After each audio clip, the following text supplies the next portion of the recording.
This is a story about one of the mental mechanisms of man's personality, his displacement of anger on to other men, and how it impairs his efficiency in everyday living.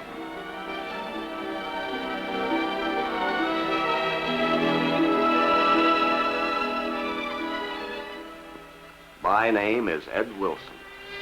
This is my story, but it could be yours.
Kind of rough on you, isn't it? What do you think?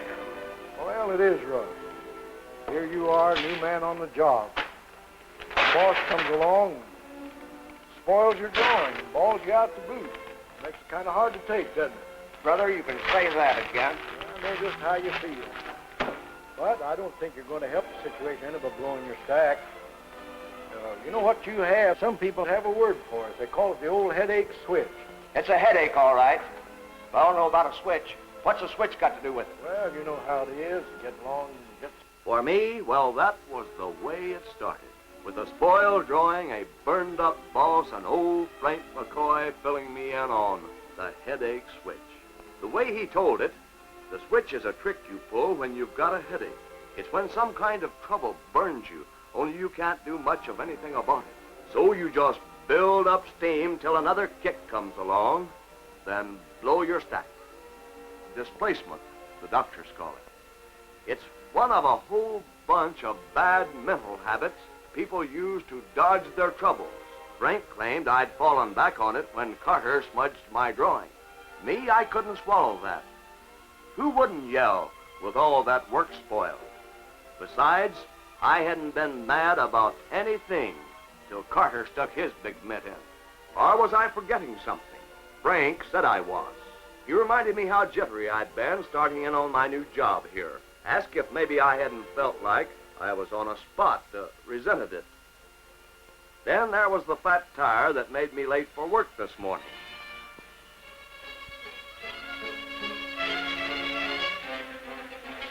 Frank said I'd looked plenty sore when he passed me.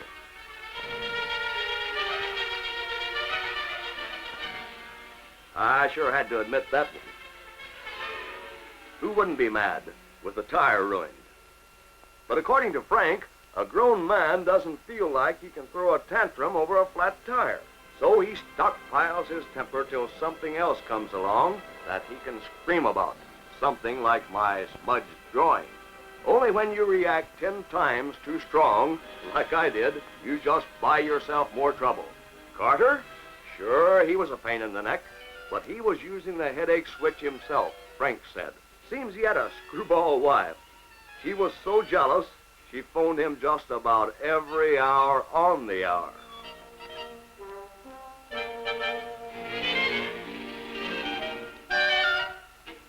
Had him all on edge.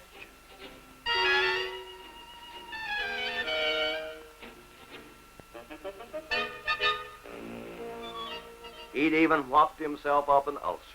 And he took it all out on the hired help, bossed everybody around on the one hand, slopped up things himself on the other. It wasn't a pretty picture. I began to feel sorry for Carter instead of mad at him. Maybe even understood a little better how much trouble that old headache switch can cause.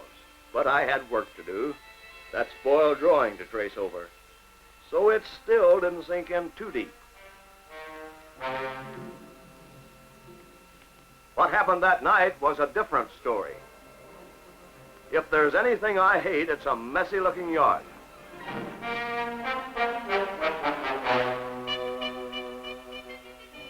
I let Sarah have it straight.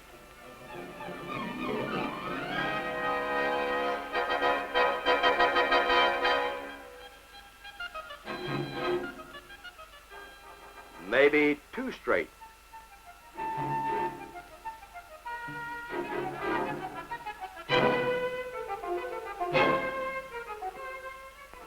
She let into Joy. Sent him out to clean up the mess he'd made.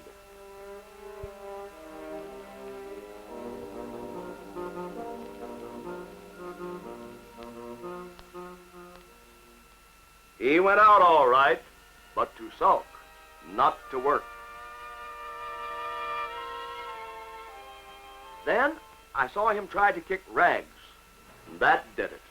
Joy loves that pup more than he does Sarah and me both put together. If being bawled out about the yard tied him up so tight he'd even kick Rags, well, all of a sudden I didn't need any more blueprints about how the headache switch works or what bad business it can be. All the trouble that day, even after what Frank had told me, I'd left the plant with a chip on my shoulder. The mess in the yard gave me an excuse to blow up. I took it out on Sarah. She let off her steam at Joey. He dumped his headache on Rags. And Rags, well, he's taking it out on the neighbor's cat. Talk about your vicious circles. And it didn't even get results. Joey sure wasn't doing much about that mess in the yard. I felt like 2 cents. Went on out into the yard to try to make things right. Kids go a lot farther when they learn to enjoy what they're doing. Make a game of work. Share it with somebody who doesn't act like it was a prison sentence. Soon as Joey saw I really intended to help him, he pitched in too. That's the way kids are. They copy folks around them like crazy.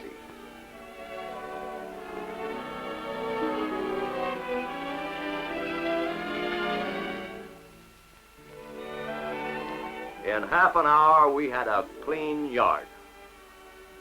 We both felt a lot better, too. And Joey had started to realize that work can be fun. From there on out, I learned fast. Hardly a day at the plant, but I picked up some new twist on the way people switched their headaches. Mrs. Nugent was one of my best teachers. According to Frank McCoy, her trouble was another gal, Miss Howe, Mr. Bragg's private secretary. Not that Mrs. Nugent saw it that way. She claimed her whole problem was typing. It gave her headaches, real skull splitters. But Frank could remember when the headache started. Right after Miss Howe got the promotion Mrs. Nugent wanted. Only Mrs. Nugent couldn't bear to admit that she'd let her work and her looks get sloppy.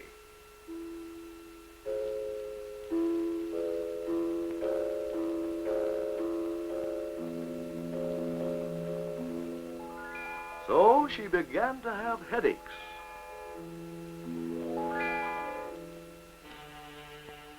Especially when she had to take orders from Miss Howe.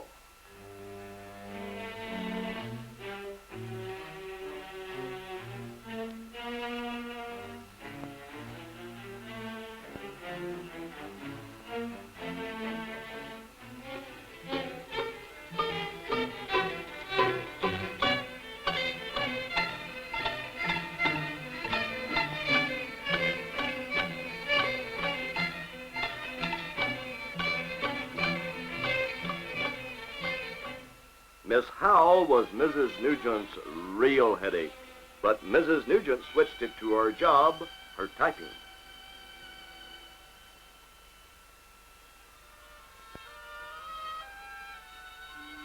Pretty soon, things got so bad, she'd have to quit work early.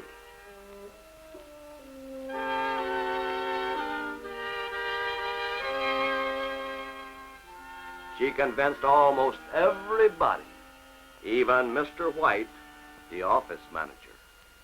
But poor health can backfire, especially when it's a headache switch.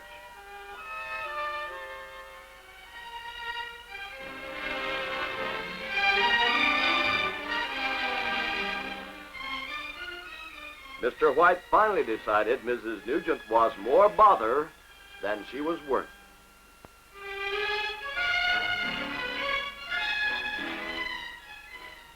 The headache switch cost Mrs. Nugent her job. For Tony Luciana, it was worse. He paid for it with his hand and his trade. Tony was a punch press operator, and a fast one. But he had headaches at home. A kid who seemed to make a business of getting into trouble. Serious trouble this time.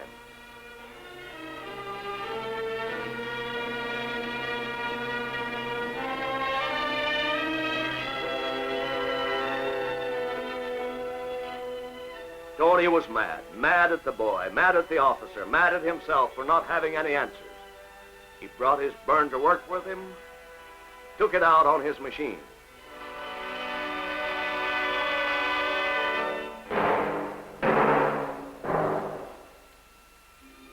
Science gave Tony a new hand, but he isn't an operator anymore. And it didn't have to be that way either.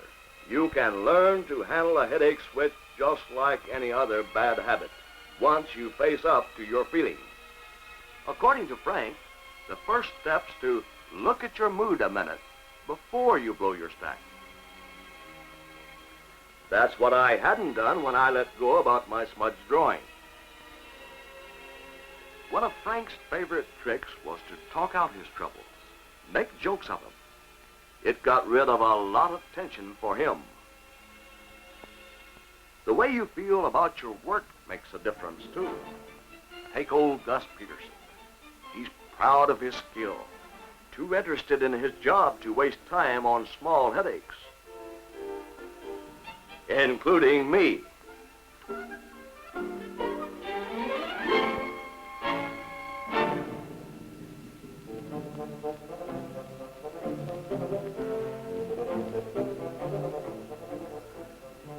Gus's experience makes him an important man around the plant.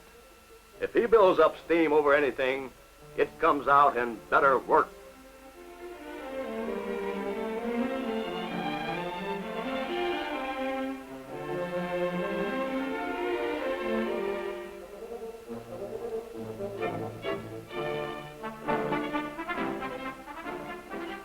With Volpec, it's different.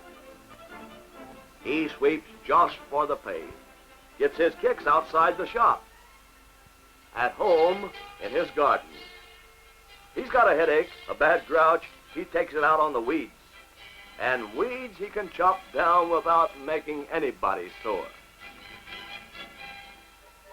And that's the way it goes. Each man's got to find the system that works best for him personally. Like O'Shea, he's our top salesman. Lets off steam now the same way he did when he played for the Redskins, running touchdowns on tough customers.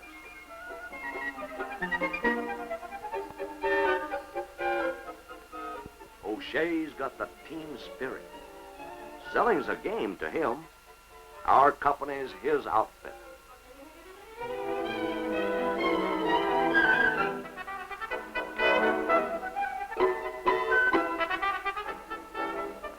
And if he's got any tensions left over, sports are still a good way to cut them loose.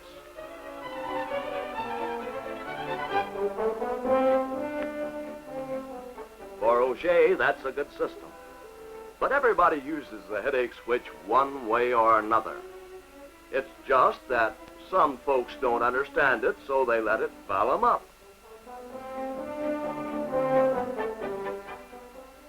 It makes Carter a bum supervisor. Cost Mrs. Nugent her job. Tony Luciana lost a hand on account of it. Other folks play it smarter. Like old Frank, he laughs his troubles off. Gus Peterson works his out. Baltic chops his down with the weeds. O'Shea forgets his on a golf course. Good tricks, all of them. They work. I found that out when I began trying them myself.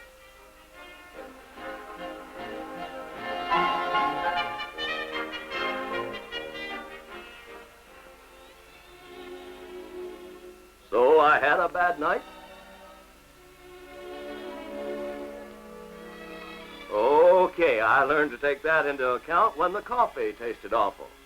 Just admitted I'd tasted better instead of yelling bloody murder. And it paid off. Sarah told me the stuff was just a sample of a new brand. Said she wouldn't use it again. Bad day at the plant? I tried to get my mind off it by planning a new cabinet for Joey's room. Even bought the lumber on my way home. I found Carter's ulcer couldn't touch me if I was bearing down on my work, really interested in it. Before I knew it, I was a better draftsman, maybe even in line for Carter's job someday. Grease on my pants? I told Frank about it, made a joke of it to help get it out of my system.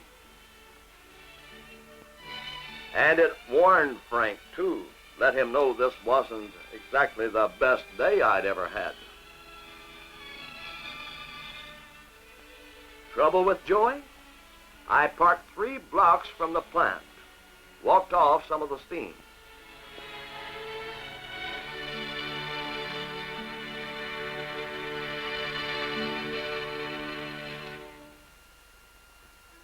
Then old Frank retired. Sure, we played it for laughs. But saying goodbye rocked me hard. He taught me a lot. Been the best friend I'd ever had. But the real payoff came next day. I felt bad to begin with, knowing Frank was gone. And as if that wasn't enough, here sat this new guy. A cold-looking fish if I ever saw one. He hardly even said hello to me.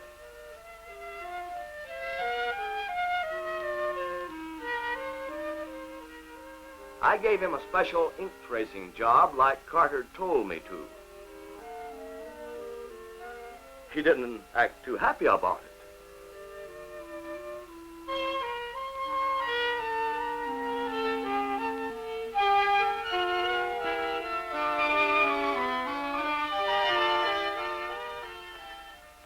Next thing I knew, he'd spilled India ink all over his first drawing. A draftsman who didn't even know how to open an ink bottle. What a jerk. What am I gaping at, he asked. Brother, I nearly let him have it. Only then those ink blots hit me. Why, this was just like it had been my own first day here, even to the headache switch. This new guy, he was me, really, jittery, shook up, scared to make a mistake. So he took it out by freezing on me. Well, Frank had understood. He'd set me straight even when he knew I'd maybe bite his head off. So now, could be it was time for me to take the same chance with this new man.